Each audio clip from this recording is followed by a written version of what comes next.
Jorgensen, and we have a sweet Georgia find for you today. I'm here with Chef Christophe, and today we are in the kitchen and we are making a Thanksgiving feast that you can make at your home on Thanksgiving Day. Is that right? Yes. So today we are making turkey, we are making gravy, stuffing, or dressing, whichever you like to call it.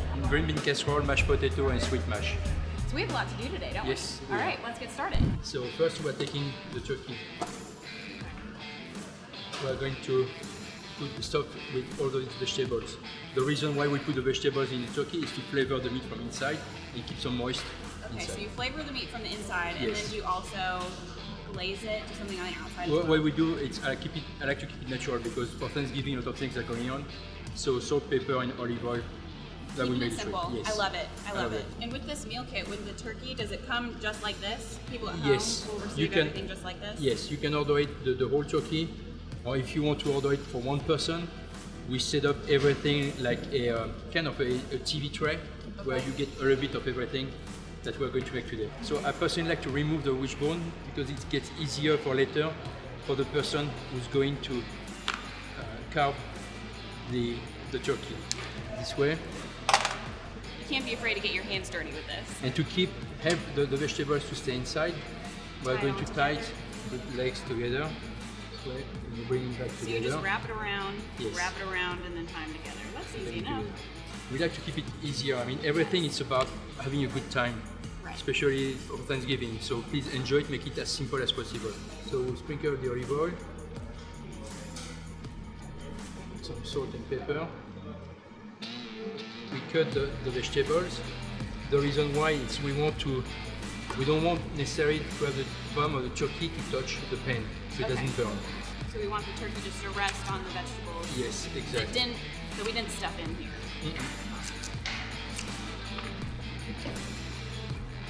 All the extra spices in there. Yes, so basically what we are making is a nice bed for the turkey. A nice bed for the turkeys. We can take a little nap in the oven, and then we'll take a nap after we eat the turkey. After, yes. Or during the time that the turkey is cooking. Yes. So now we're going to place the turkey in the oven. What I like to do is to start the oven at 350, Okay. and after 20-25 minutes when you have a nice roast, slow it down to 320. And basically we say that the turkey needs to cook about 20 minutes per pound. Right. So how many pounds is this turkey? This one's about 10 pounds. So the best way to make sure it's cooked is to take a thermometer. Needs to reach 160. When it's at 160, you pull it out. So 160 is the safe temperature Yes, for it's turkeys. safe. All right. You pull it out and what we call it rest, you cover it and you wait like 30 minutes before you cut it. Okay. Thanksgiving is supposed to be when you're spending time with family, you're watching football, catching up, and having a good time. It should be relaxing. So that turkey was great because it was just so quick and so easy. Yes, I really want to keep it as easy as possible. Easier, less mistakes possible, and again, it's to a time to enjoy. So let's we do put it. the neck, and I went to get some chicken wings. Okay. And the reason why is because the chicken wings are a lot of bones and fat content, so you're going to have a rich flavor. And at the end, when you drain the gravy, you can actually eat the wings. So you are Amazing. You're making two things in one shot. So bechamel is what we call in French on the mother sauce. And the mother sauce, yes. So that means that with one sauce, with one simple bechamel, you can make a multitude So of it's the variations. basis of a lot of different exactly.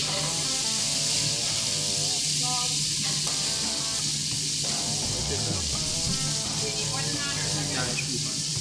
So we're going to wait for the butter to be warm. Do we want it a little bubbly like this? Yes, a little bit more. Okay.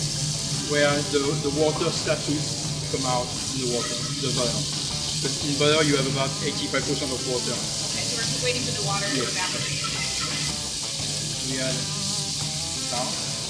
The reason why we need to cook it is because if the flour doesn't cook enough, you are going to have this raw Floury. flavor. Yes, exactly. Not everything is because you want to see how thick it gets. So how thick do we want this? I will show you. Very thick because we want it, but not in the same time because we want it to be able to coat the green beans. Here, if you want. And I'm adding a little bit of chicken stock to get more flavor. When you whisk this way, you try to make an 8. Not in circles, one on 8. Yes, an 8. He's much better at that than I am. Again? Yeah, I think we're ready. You're ready? Yep. Okay. We're going to finish with that. Then go back to the. So we're going back to the gravy, then we'll come back to the green beans. Add the vegetables. Again, this is onion, celery, carrot, thyme, Rosemary. Picking's all about what makes you feel good, what do you like. Yeah. You see that's what we're looking for. Those brown. A little color at the Yes. bottom. With all the flavors are here. Now we're going to do the green bean casserole.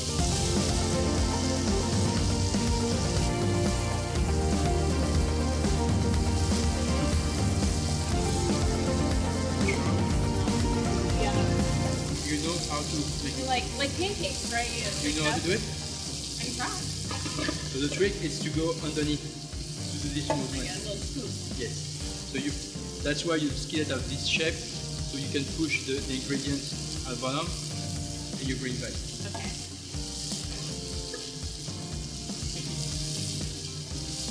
That wasn't too bad. Yeah. Oh. Not too bad. Yeah. So here we're going to add chicken stock. So the idea is to gravy is to cook and it's going to reduce. Okay. And when it's almost dry, we're going to add some more chicken stock and finish it this way. I'm gonna use 2 Okay. All of these recipes are very easy to follow. Other than this technique, it's very easy.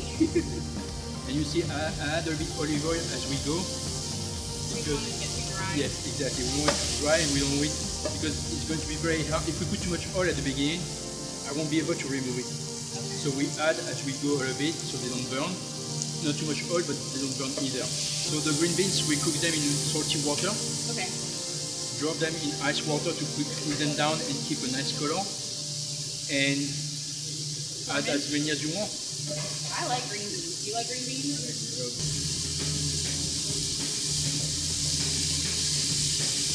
We add some seasoning because now we add ingredients, so we need to add the seasoning.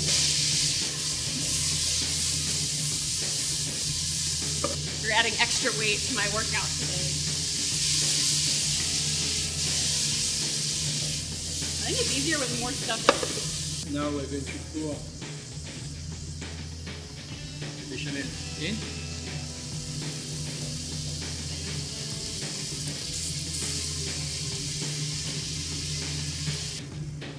So good. Here we just add salt and pepper. Salt and pepper, you can't go wrong with that. I'm sure the ingredients are so fresh and delicious that you want the ingredients to speak for themselves. So now we want it to have it ready for going out, delivery. We're going out. That would be one of the dish going out for delivery. Back to the gravy. So back to the gravy. The gravy is cooking. Yep. Now it just requires some more time. You see the color coming from the bottom of the pan. Keep in mind that we are going to be able to enjoy the wings later. This will be our appetizer. Yes. The thing is, when you season at the beginning, people always get scared and say that we are using too much salt, too much oil. A lot of people are going not to season too much at the beginning, and when they sit at the table, you see many people in the restaurant, they Salt and pepper on it. exactly. And what happens when we are chef in a restaurant? People are sending back the food, telling us it's too salty. No, it's too salty because you didn't taste it and you just add, like at home, you add the salt. So we're going to let it roast. Okay.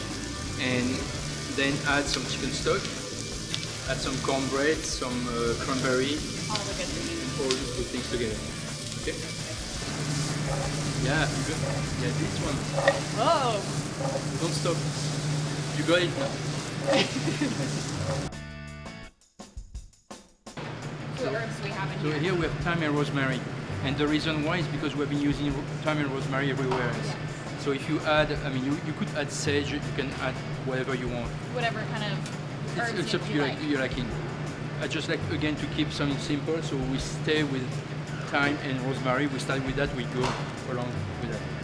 I think that's one of the reasons I love Thanksgiving dinner feast, because everything has such similar flavors throughout, but it's so unique in each little dish.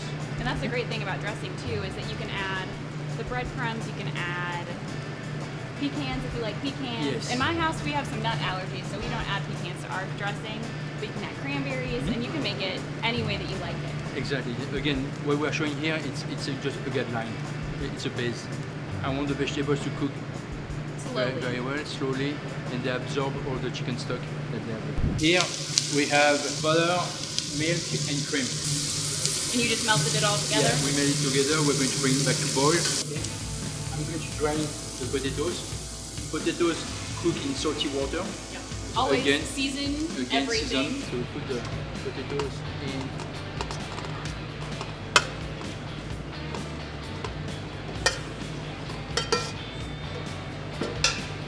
Up. And we start slowly because we don't want it to go everywhere. Now we can add milk. Milk, cream, and butter. Milk and butter. That is boiling. So same idea, you pour it very slowly at the beginning. And mashed potatoes is another thing that you can make your own. If you like sour cream, you can throw sour cream in there. Exactly. You make it the way you can pour olive oil. Olive oil. And it's I've never wonderful. had olive oil in mashed So- potatoes before. Show us. Oh, okay. Don't Tell be me when. afraid. Tell Go me ahead, when. go ahead. I guess there are a lot of potatoes in there. Yeah. And at the end, a good speed. And that's it. That's it. The best Taste. part. First time with mashed potatoes is olive oil in it.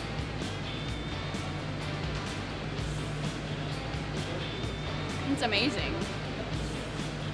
Why have I not been doing this my whole life? And another way to eat a mashed potato, not to indulge, is with the croutons. So now the croutons is because you want something crunchy. So don't forget that eating, it's You have to get one too. noises. You like having the different textures and the different Yes. flavors. I mean, eating is about all the senses.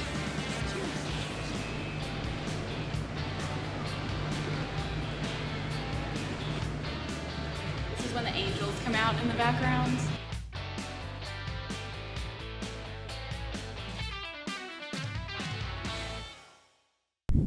So we add cornbread. So here we use fresh corn. We're in a real work. Yes. I think Thanksgiving is the one time of year that you just eat with no regrets. And we're going to transfer everything in one of those trays and let it bake in the oven a little bit so everything gets together. Okay, and what temperature do you bake it on? It's about 350 and for like 30 minutes. Okay. So we get a small crust on the top and all the moist inside. It just smells so good. It smells like the holidays. Color, the I love dried cranberries. festive color. So you just put these right on top. You don't have to mix them in. What kind of pecans are these? You've got something interesting. So it's some pecan that we're making here with egg white, brown sugar, spices. Our second round of potatoes. For the sweet mashed potato, I told you earlier I like to bake them in the oven. Right. One thing you have to be extremely cautious is when you remove the pepper, the All foil. of the steam will Yes, come out and it's really exactly. hot. And you said before that you like baking the sweet potatoes in the oven as Yes. opposed to boiling them like the white potatoes, because this keeps all of the flavor. Exactly. And here we added some chili flakes, cinnamon sticks, a little bit butter and brown sugar. Salt. Sweet, spicy sweet potatoes. Yes. It's gonna be delicious. I hope so. It smells so good. A little spicy. As you can see, we just add a little bit water. The water is to help the to steam so they can eat evenly and they don't dry out. Scoop it up. It smells so good. I've never thought to put chili flakes in sweet potatoes before. But it smells amazing. The jerkies.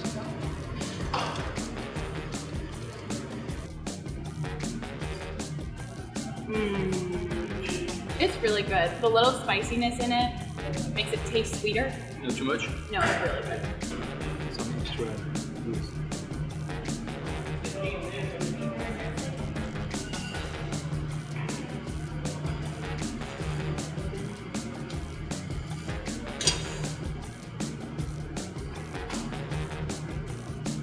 Probably wouldn't have the patience for this in my house. But. Yeah.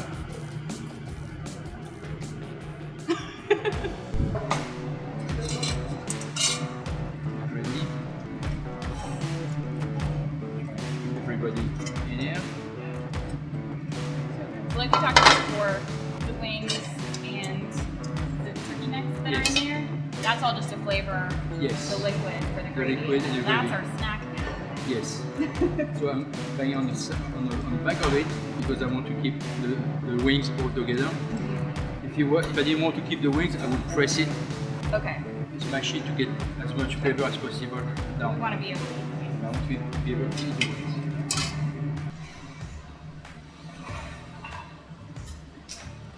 The bird's coming out. Oh, it's beautiful.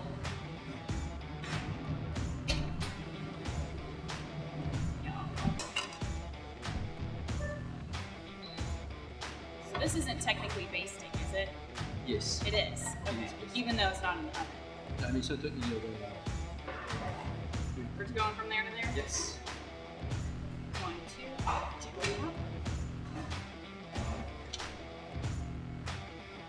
There we go. There we go. And we add a little bit of this cooking.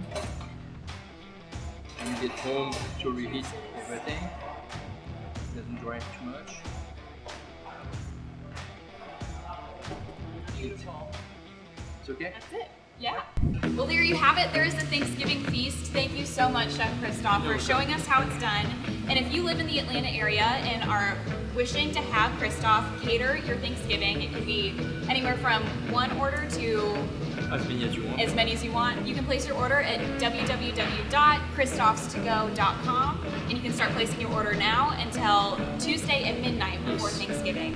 And we are so excited because we are taking this food here with us today to our friends at iCare Atlanta, and so we can help them get in the holiday Thanksgiving spirit a little bit early. Happy Thanksgiving!